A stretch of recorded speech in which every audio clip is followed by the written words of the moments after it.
진주를 만드는 것은 다른 조개들과 함께한 진주 만들기 세미나가 아니라 그 조개의 껍데기를 파고 들어간 작디 작은 모래 알갱이다. 미국 소설가 스티븐 킹의 말입니다. 그렇습니다. 공부는 결국 혼자 하는 겁니다.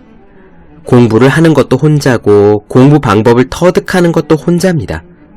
공부하는 힘을 키워주는 것은 여러분이 품고 있는 모래 알갱이에요. 모래 알갱이는 고통스럽습니다. 놀고 싶은 마음, 도망치고 싶은 생각, 이해되지 않는 것을 붙들고 있는 답답함, 졸음을 꾸역꾸역 참아내는 괴로움. 공부하면서 느끼는 그 모든 고통이 모래 알갱이입니다. 조개는요, 모래 알갱이와 싸우면서 진주를 만들어요. 모래 알갱이를 내뱉지 않고 견딘 시간만큼, 그 시간만큼 진주는 자랍니다. 공부하는 사람도 마찬가지입니다. 모래 때문에 그만두는 것이 아니라 모래에도 불구하고 노력하는 사람이 성취를 거둡니다. 모래를 가슴에 품은 딱 그만큼 여러분의 공부는 잘합니다. 책상에 놓기만 해도 공부하고 싶어지는 365 혼공 캘린더, 그럼에도 불구하고 공부는 잘한다 의 한 대목으로 시작합니다.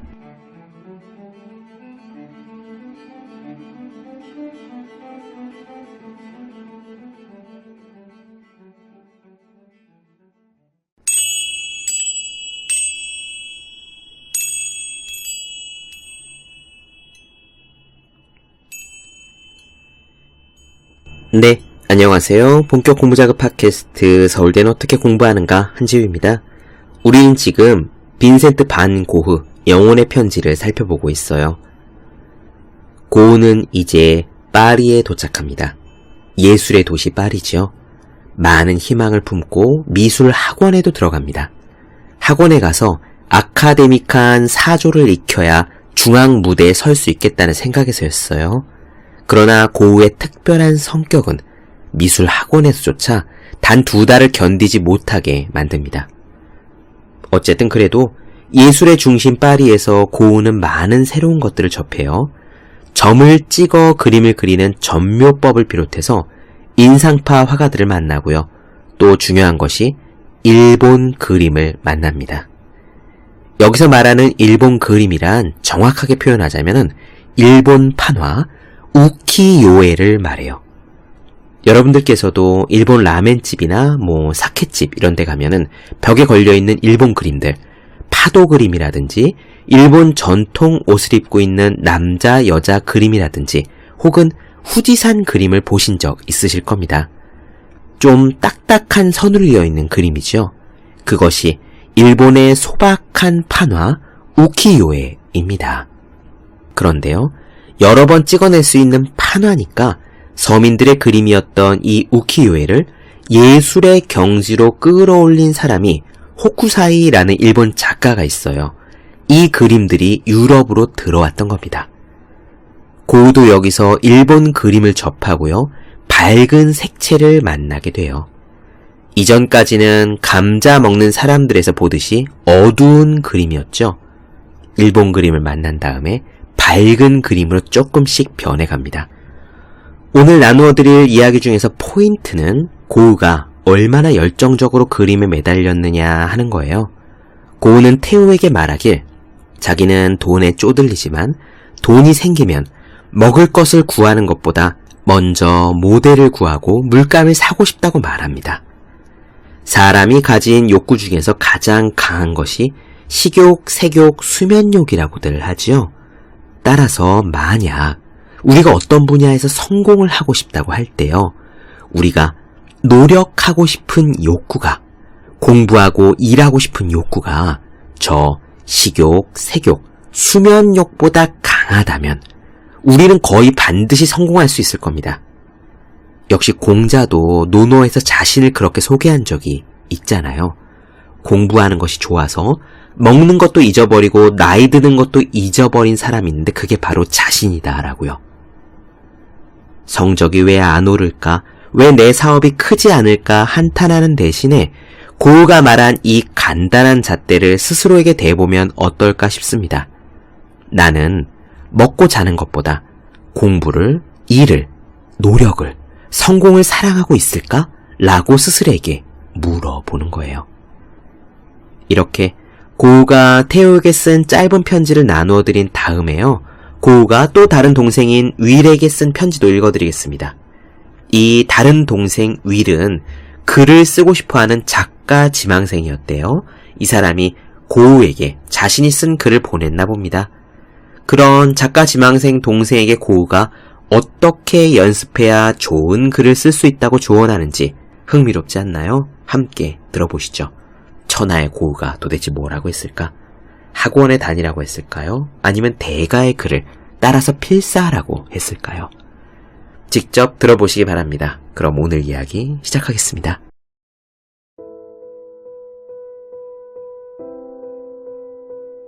너무 오랫동안 제대로 된 식사를 하지 못한 탓에 내가 보내준 돈을 받았을 때 그 어떤 음식도 소화시킬 수 없는 형편이었다. 꼭 치료하도록 노력하마.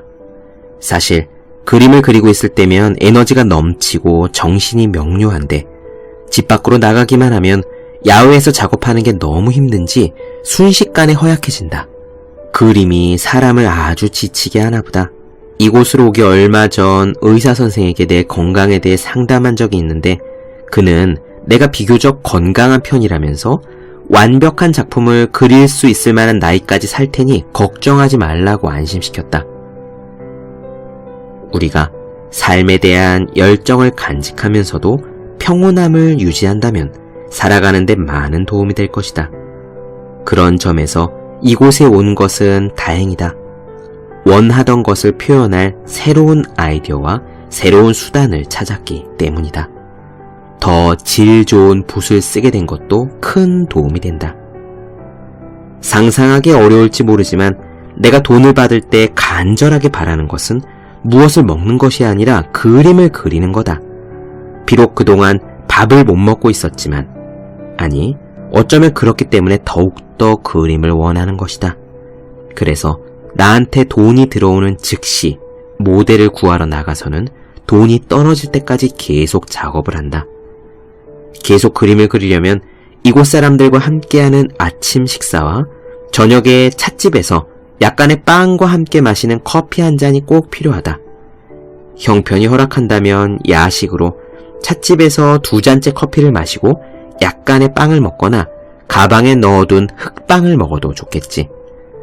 그림을 그리고 있을 때면 그런 것만으로도 충분하다는 생각이 든다. 너 역시 진실을 중요하게 여긴다고 생각하기 때문에 솔직하게 말하는데, 농촌 안악내를 그릴 때는 그들이 농촌 안악답기를 원했던 것과 같은 이유로 매춘부를 그릴 때는 매춘부답게 표현하고 싶다. 그래서 렘브란트가 그린 매춘부의 초상화에 내가 그토록 강렬한 충격을 받았는지 모른다. 그는 신비스러운 미소를 특유의 무게를 갖고 아름답게 포착해서 그렸지. 렘브란트는 마술가 중에 마술가다. 나도 무슨 수를 써서라도 그렇게 그리는 법을 알아낼 것이다. 마네는 그렇게 하는데 성공했다. 쿠르베도 그랬고, 아, 나도 그들과 같은 야망이 진심으로 있다. 내가 보내준 편지와 돈 고맙게 받았다. 설령 성공을 거두더라도 그림을 그리는데 든 돈을 고스란히 되찾지 못할 거라 생각하면 조금은 우울해진다. 어디선가 리슈팽이 그랬더랬지. 예술에 대한 사랑은 진정한 사랑을 잃게 만든다고. 그건 정말 옳은 말이라고 생각한다. 하지만 진정한 사랑 역시 예술에 대해 넌더리를 내게 만든다. 가끔 내가 이미 늙고 쇠약해져 버린 느낌이 든다. 그림에 대해 이토록 열정적이지 않았더라면 나도 누군가의 연인이 될 수 있었을 텐데 말이다. 성공하려면 야망을 가져야 하는데 내겐 야망이 어리석게 느껴진다. 미래가 어떻게 될지도 잘 모르겠다. 무엇보다 내게 짐이 되지 않았으면 좋겠다. 미래에는 불가능한 일도 아니겠지. 열심히 그림 실력을 쌓아서 내 체면을 구기지 않고도 당당하게 내 그림들을 보여줄 수 있게 되면 좋겠다. 그러면 나는 남부 어딘가로 내려가서 인간적으로 구역질 나는 많은 화가들을 보지 않고 지낼 것이다. 나의 여동생 윌에게 나무와 비에 대해 쓴 너의 짧은 희곡에 대해 내가 뭐라고 할 수 있을까? 너도 자연 속에서 많은 꽃들이 발에 짓밟히고 얼어버리거나 시드는 걸 직접 보았을 거다. 그리고 잘 익은 곡식이라고 해서 모두 흙으로 돌아가 싹을 틔우고 잎을 피울 수 있다는 건 아니라는 사실도 알고 있을 것이다. 사람 역시 곡식에 비유할 수 있다. 한 알의 곡식 안에도 싹을 틔울 힘이 있는 것처럼 건강하고 자연스러운 사람에게도 그런 힘이 있다. 자연스러운 삶이란 싹을 틔우는 것이거든. 사람들이 싹을 틔울 수 있는 힘은 바로 사랑에서 나온다. 문명화된 사람들 대부분은 우울증과 비관론이라는 병에 걸려 있다. 나도 웃고 싶은 마음을 잃고 살아온 게 몇 년인지 모른다. 이게 내 잘못인지 아닌지는 따지지 말자. 어쨌든 나는 좋은 웃음의 필요성을 누구보다 절실히 느낀다. 그리고 그 웃음을 모파상의 글에서 찾았다. 플로베르, 모파상, 콩쿠르 형제, 졸라, 도데 위스망스 등 프랑스 자연주의자들의 소설은 정말 훌륭하다. 그런 소설을 읽지 않는다면 우리가 살고 있는 시대에 대해서 아무것도 알지 못할 것이다. 모파상의 걸작은 좋은 친구라고 생각하는데 너를 위해 한번 구해보마. 성경은 어떨까? 성경은 우리에게 부족함이 없을까? 예수님께서 오늘날 다시 재림한다면 우울증에 빠져있는 사람들에게 이곳이 아니라 저 위다. 너는 왜 죽은 자들 가운데서 산 자를 찾느냐? 라고 같은 말을 반복하시겠지. 세상의 빛이 말이나 글에 의해 유지된다면 우리가 살고 있는 시대를 묘사해서 널리 알릴 권리와 의무가 있다.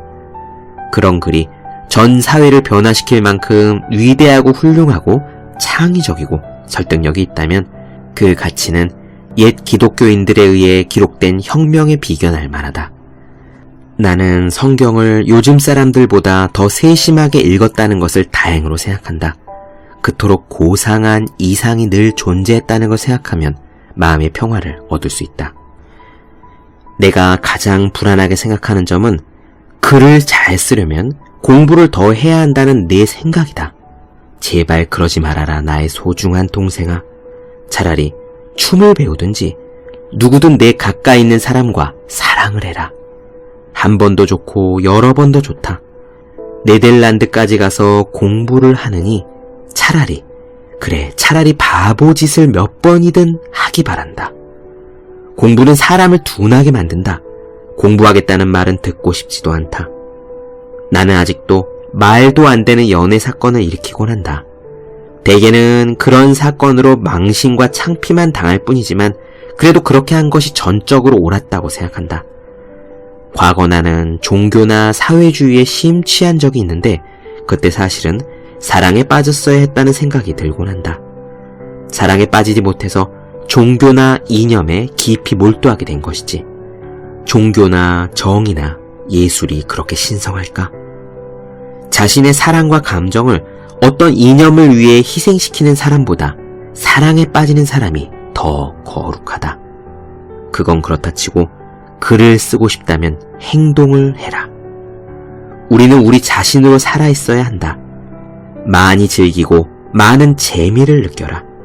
그리고 오늘날 사람들이 예술에서 요구하는 것은 강렬한 색채와 강한 힘을 가진 살아있는 어떤 것임을 명심해라. 너의 건강을 돌보고 힘을 기르고 강하게 살아가는 것. 그것이 바로 최고의 공부다.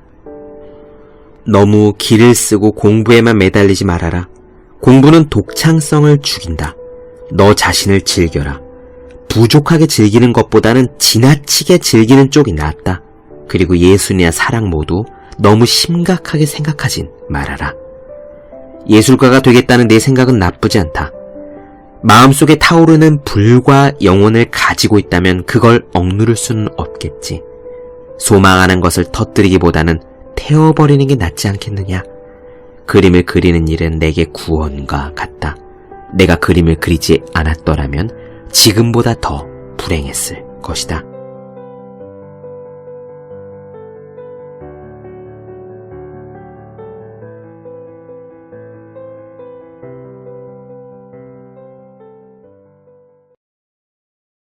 네, 본격 공부작업 팟캐스트 서울대는 어떻게 공부하는가?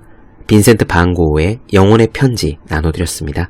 더 많은 이야기가 궁금하신 분들, 질문사항 있으신 분들은 제 네이버 블로그 생의 즐거운 편지, 다음 카카오 브런치 한재의 브런치, 인스타그램에서 해시태그 서울대는 어떻게 공부하는가, 유튜브 서울대는 어떻게 공부하는가 검색해주시면 좋겠습니다. 또 혼자 공부하는 사람의 필수품, 왜 이런 책이 지금까지 없었을까? 공부법 분야 전체 1위, 그리고 일스24 전자책, 리디부스 전자책 종합 1위를 달리고 있습니다. 학생, 수험생, 취준생, 직장인 등 혼자서 공부하고 계시는 분들을 위해 마련한 혼자 하는 공부의 정석, 그리고 책상에 놓기만 해도 공부하고 싶어지는 1일 1 공부자극 캘린더 365 혼공 캘린더를 주위에 공부하시는 분들께 선물해 주시면 좋겠습니다. 오늘은 여기까지 할게요. 전 다음 시간에 뵙겠습니다. 여러분 모두 열심히 공부하십시오. 저도 열심히 하겠습니다.